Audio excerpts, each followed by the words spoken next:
अयोध्या जी में बहुत उत्सव हो रहे हैं। प्रायः सभी आश्रमों में बड़े बड़े उत्सव हो रहे हैं और हमको भी इतने न्योते आ रहे हैं संतों के, हमारे यहाँ आप किस तारीख को आएंगे, किस तिथि को आएंगे। अब जा तो बहुत कम समय लेके रहे हैं, लेकिन संतों का तो हम भी जहाँ तक है सम्मिलित होंगे। श्री अयोध्या धाम में श्री रामलला की प्राण प्रतिष्ठा के ऐतिहासिक अवसर पर श्री राम कथा परम पूज्य जगतगुरु पद्म विभूषण धर्म चक्रवर्ती महामहोपाध्याय कविकुल चूड़ामणि तुलसी पीठाधीश्वर श्री स्वामी रामभद्राचार्य जी जगतगुरु रामानंदाचार्य पद पर जो विराजमान हैं, वे श्री राम कथा कहेंगे और श्री हनुमान जी का 1008 कुंड का महायज्ञ होगा। क्योंकि राम जी की स्थापना में सारा निर्विघ्न तो हनुमान जी की कृपा से ही होगा। राम जी के सब काम हनुमान जी ने ही किए हैं, राम जी की कृपा शक्ति का आश्रय लेकर के। तो श्री हनुमान महायज्ञ 1008 कुंडी महायज्ञ हो रहा है और इसमें एक विशेष बात है कि परम पूज्य जगतगुरु जी का 75वां जन्म दिवस भी है, इसी बीच में आ रहा है। उनका अमृत महोत्सव भी है। देश अपना अमृत महोत्सव मना रहा है, तो इस देश के जगतगुरु भी श्री रामभद्राचार्य जी महाराज, श्री रामानंदाचार्य जी, उनका भी यह दिव्य उत्सव मनाया जा रहा है। भारतवर्ष के अनेक आचार्य गण्यमान्य महापुरुष उनके अमृत महोत्सव में पधारने वाले हैं। हम भी उस उत्सव में सम्मिलित होने के लिए ही अयोध्या जा रहे हैं और राम जी का उत्सव तो है ही है, उसमें भी सम्मिलित होंगे। पूज्य जगतगुरु जी ने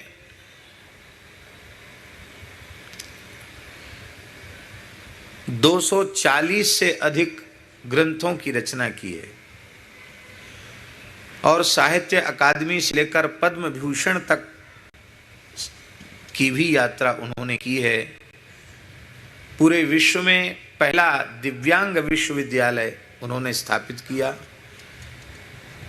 और दिव्यांगों को स्वावलंबी बनाने का भी कार्य उन्होंने किया है और अपने प्रखर प्रवचन के माध्यम से राष्ट्रभक्ति, राष्ट्र प्रेम की भावना भी जागृत की है। ये जो 1008 कुंडी हनुमान यज्ञ हो रहा है, इस यज्ञ में संकल्प लिया जा रहा है कि भारत अखंड हो। भारत की अखंडता का संकल्प लेकर के, माने जो विभाजन की रेखा है, लकीर है, वो सदा सर्वदा के लिए मिट जाए और 1947 के पहले जो भारत का स्वरूप था, वही भारतवर्ष का स्वरूप पुनः स्थापित हो।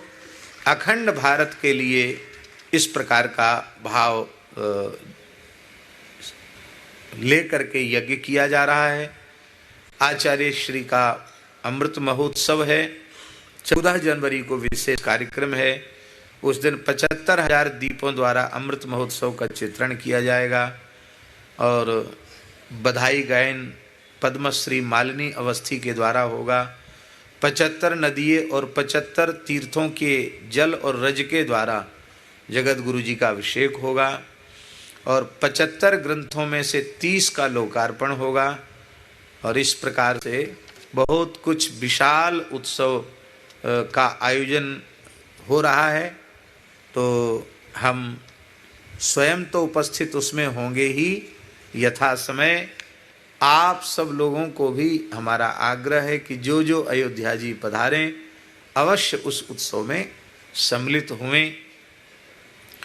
इस उत्सव में इस देश की माननीय राष्ट्रपति महोदया भी उपस्थित हो रही हैं, प्रधानमंत्री भी उपस्थित हो रहे हैं और उपराष्ट्रपति भी इस उत्सव में उपस्थित हो रहे हैं और इतने नाम हैं अलग अलग प्रदेशों के मुख्यमंत्रियों के और मंत्रियों के कि उनका नाम भी लेना संभव नहीं है। सब लोग आ रहे हैं।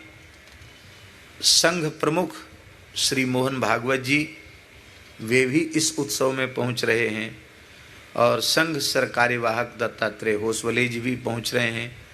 देश के गृह मंत्री भी पहुंच रहे हैं, रक्षा मंत्री भी पहुंच रहे हैं, बहुत सब पहुंच रहे हैं। बड़ा विशाल उत्सव है, ऐतिहासिक उत्सव है और इस संपूर्ण उत्सव का जो बड़ा सुंदर प्रबंधन है वो पूज्य जगत गुरु जी के बड़े कर्मठ और बड़े व्यवहारिक, बड़े व्यवस्थित, क्रियाशील युवराज आचार्य श्री रामचंद्राचार्य जी के द्वारा, जो हमारे संबंध में गुरु भ्राता ही हैं, वे ही इस संपूर्ण आयोजन का प्रबंधन आचार्य चरण की कृपा से, हनुमान जी की कृपा से कर रहे हैं।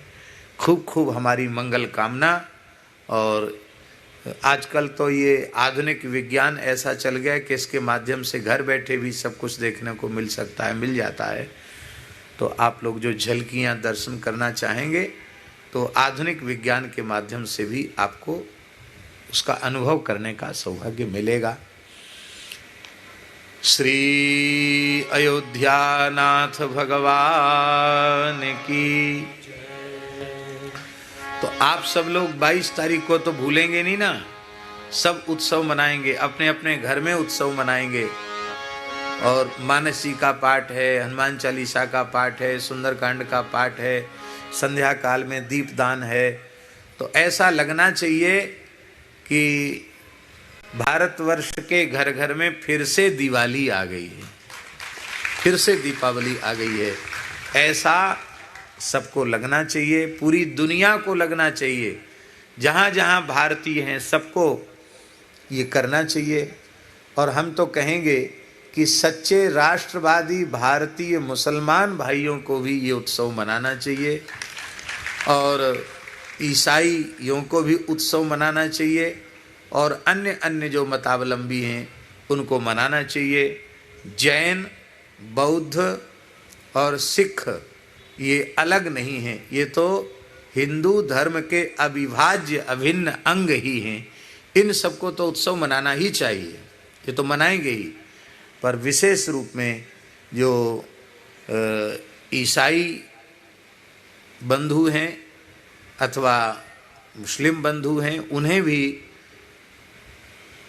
क्योंकि भारत की धरती से वे जुड़े हुए हैं, भारत की मिट्टी में वे पैदा हुए हैं और भारत की मिट्टी में जो पैदा हुआ है उसे भगवान श्री राम के प्रति कृतज्ञ होना ही चाहिए। और भारत की मिट्टी नहीं, सही बात तो ये है कि इस संसार में जो भी मनुष्य है, मनुष्य के आकार का प्राणी है, वह प्रत्येक मानवाकार प्राणी प्रभु श्री राम के प्रति कृतज्ञ होना चाहिए, कृतज्ञता के भावों से भरा हुआ होना चाहिए। क्योंकि मनुष्य की सृष्टि तो परमात्मा के संकल्प से हुई, पर मनुष्यता का पाठ सिखाया अपने चरित्र के द्वारा प्रभु श्री राम ने। तो मनुष्य में मनुष्यता का आधान करने वाले, मानव में मानवता का आधान करने वाले प्रभु श्री राम के प्रति संपूर्ण मानव जाति उपकृत है, कृतज्ञ है। जो कृतज्ञता ज्ञापित न करे वो कृतघ्न है। सारे पापों का प्रायश्चित है पर कृतघ्नता का प्रायश्चित नहीं है। आज भी दुनिया में अनेक मुस्लिम राष्ट्र ऐसे हैं जहां रामलीलाएं होती है। क्यों होती हैं रामलीलाएं? क्योंकि उनके पूर्वज सब सनातनी थे, हिंदू ही थे और वो परंपराएं जो चली आ रही हैं आज तक चल रही है। इसलिए प्रत्येक मनुष्य को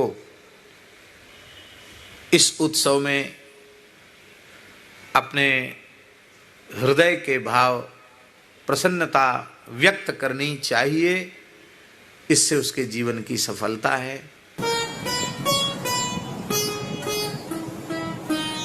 श्री सीताराम। प्रतिदिन सत्संग एवं दर्शन के लिए श्री महाराज जी के ऑफिशियल चैनल को जरूर सब्सक्राइब करें।